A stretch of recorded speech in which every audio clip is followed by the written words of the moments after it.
It is always game day in Cleveland. He's Daryl Ryder, and I'm Andy Baskin. All right, when we left off, what were we talking about? We're talking about the receiver problem, the receiver production problem that you and I believe exists, but Kevin Stefanski has spent no time worrying about.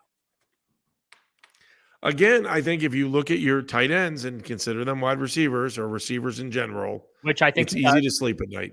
Well, and he thinks of it same thing. You know what he's looking at, Andy? To be perfectly honest, he's looking at production in the passing game overall, right? So Right. On Sunday, Deshaun completed 19 passes out of 30. He completed passes to 2, 4, 6, 7 guys. Amari Cooper 5 catches, Jerome Ford 5 catches, David Njoku 4 catches, Elijah Moore 2. Akins, Tillman, Strong, 1 apiece. So he's looking at 7 different guys combined for 19 yards, similar to the running game, right? Jerome Ford, 20 for 44.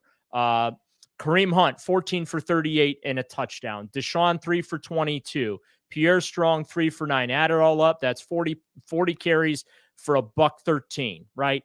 And so I think he's looking at he's looking at the production in the aggregate and not so much individual production. We're focused on, okay, well, Amari is like the dude in the passing game, right? He's the guy getting the catches, getting the yards. I wouldn't say getting the touchdowns because he only got 2 of them, but he's the only receiver that has caught a touchdown pass this year. And we are going into, let me check my notes. We are going into week number 10. We're headed to 10, and they got one dude that plays the position of wide receiver that has caught a touchdown. And to your point, I think that, we just expected this passing game to be more prolific. But Deshaun has been out for 4 of the last 5 games. You could argue the last 5, right? Let's see.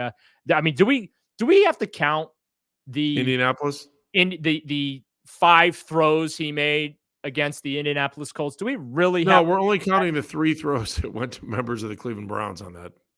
So he missed basically he missed 4 games over I think that's fair. You know what I mean? Like Baltimore, bye week, San Francisco, the Colts, we're not going to count it, and Arizona. So, I mean, he comes back against Arizona and he showed that he can handle it, right? I think that's the best way to describe it. It was like, he threw for 219 yards. He completed 19 of 30. Now, his rating was really, really good. It was a 107.5 rating. But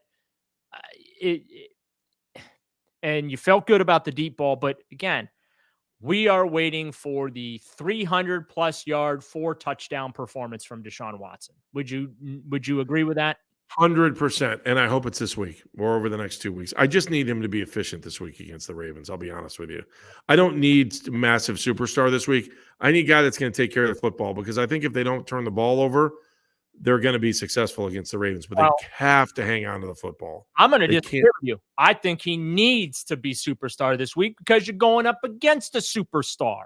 Yeah, I get it, Daryl, but as long as he doesn't turn the ball over, I think they're going to be all right because I think the defense can be the superstar. Well, I need him to be efficient, man. When we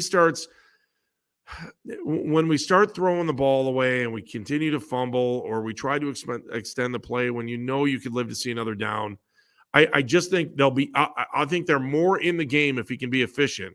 Do I need a superstar performance? Yes, I would love it. Absolutely. But I do think that one thing we did see against one of the worst teams in the NFL was that when you take care of the football, good things are going to happen. You can kick field goals and not feel pressure to get in that end zone every time, because when you're feeling pressure to get in the end zone, that's when you're feeling pressure and you start turning the ball over. We've just seen it too much. Yeah, and the Browns historically have done a real good job. Just my point is like we're going to need Deshaun to play better than Lamar Jackson to win. Like that's what the Browns are going to need. How about even with?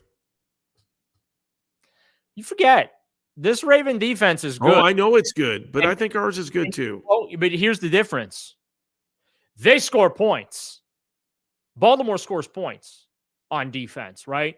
The Browns, the Browns do a good job getting off the field. They are starting to get turnovers in bunches. In fact, the Browns on 3rd down this season, I got to look it up here real quick as I cheat here. They are allowing opponents to convert 30. Let's see here. Opponents are converting 26% on third down. That is outstanding for the Browns. They're starting to create some turnovers. They won a turnover battle for just the second time this season, right? So, Right. point, yes, they need to win the turnover battle. You need Deshaun to play equal to, if not better than Lamar Jackson. And then you win the turnover battle. And if you're able to do that, your odds of winning in Baltimore increase exponentially. And look, the Browns don't beat the Ravens often, but there have been surprises over the years where you've gone into Baltimore and you're like, no chance in hell to win this game. And then what do the Browns do? They go and play the game of their life and they come out of there with a win. It actually happened a couple years ago. So where they really took the boots to the Ravens. Like, it was the most impressive beatdown of Baltimore since they stole Cleveland's football team. So, Right. So well said. Need that on Sunday. Need them to just, carry over what they did against Arizona, but easier said than done, and the competition much more stiffer than what the Cardinals provided. All right, Daryl, final topic. There was tons of talk when we were leaving the stadium last night that the Browns could get flexed in their game against the Steelers, which would put them on Sunday Night Football. Now it appears that's not going to happen. I wonder why. So this is Eric Dalala on X. He posted this, and I verified, double-checked and verified. He is a staff writer for the Denver Broncos website. Okay. And he posted that the NFL confirmed no changes to the Week 11 schedule. The Broncos will play in prime time the next 2 weeks. Bills on Monday Night Football in Week 10, and then the Vikings on Sunday Night Football in Week 11. The reason why that seems somewhat pertinent is because there were rumblings that Browns Steelers here in Cleveland might get flexed from 1 o'clock into that Sunday Night Football window. And I'm guessing that's not going to happen. That official announcement is probably going to come when all of our listeners are actually listening to our podcast on Tuesday. That's usually when the NFL drops any schedule adjustments. So we'll be on the lookout for that. But again, according to this staff writer from the Denver Broncos team website, he would know it does not appear that the Broncos are getting flexed out, which means it looks like Brown Steelers stays at 1 o'clock. Daryl, do you think there's a reason why they wouldn't? I mean, the market sizes are about the same. Both teams are meh, although, Minnesota had a big win yesterday with Josh Dobbs, and that was impressive. Let's give Josh Dobbs some love. Yes, let's give him some love. Yes. Former Cleveland Brown to go up there and have Kevin O'Connell having to, in his headset, not only call the play, but explain the plays, like in that tight one, because they cut it off. I think it's 14 or 15 seconds on the play clock. They cut the quarterback communication off. But that is just such an incredible. I mean, they were explaining the plays to him in his headset. Yeah. That's what they kept talking about. But Meredith, our amazing producer, and I both know that he's a genius after going to NASA with him. He is a rocket scientist. NASA Glenn here in Cleveland posted on X, gave him a shout out, gave him a new nickname. I forget what it was, but I thought it was pretty creative. But yeah, let's give Josh Dobbs some Pastronaut. Isn't that what it is? The Pastronaut? Yeah, that's what it is. Yeah. So, it can be done. Like, it can be done. You can walk out there and pull a rabbit out of your hat and win a big game. So good for Josh. But let me go back to the initial question. Do you think the NFL wants the Browns in primetime on Sunday night? I don't think it's well, clearly not. A lot of talk early when Deshaun got here that there was no way the Browns were going to see a lot of primetime games. Well, are we past that or no? Yeah, I do. Yeah, because the conversation about Deshaun has all been about football this year. It's all been about here. Because you realize that if the Browns make the playoffs and start making headlines, if the Browns made the Super Bowl, the whole thing gets turned back up again. You know it, and I know it. You know it. I'm right. Just say it. You're right, Andy. Well, they didn't do that to Ben Roethlisberger. They didn't do it to Ray Rice. They didn't do, you know what I mean? Like, they've not Well, I mean, Kareem Hunt has rehabilitated his image with the Browns, and I give Right, him a lot but, of credit for I mean, that. you're talking about quarterbacks versus a running back in that I scenario, know. and, I'm just and I hope you're right, Daryl. I mean, I hope you're right that it probably wouldn't. I just I can't see it.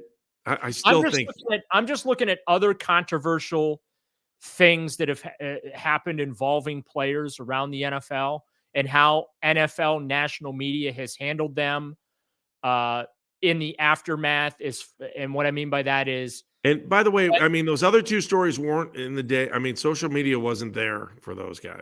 I get it, but the league, once the punishment has been handed out and served, the NFL likes to pretend things didn't happen. Well, that I agree with you on that, but I can't. I'm having a brain cramp. Chris Collinsworth, there was a game because Chris Collinsworth got a tremendous amount of criticism.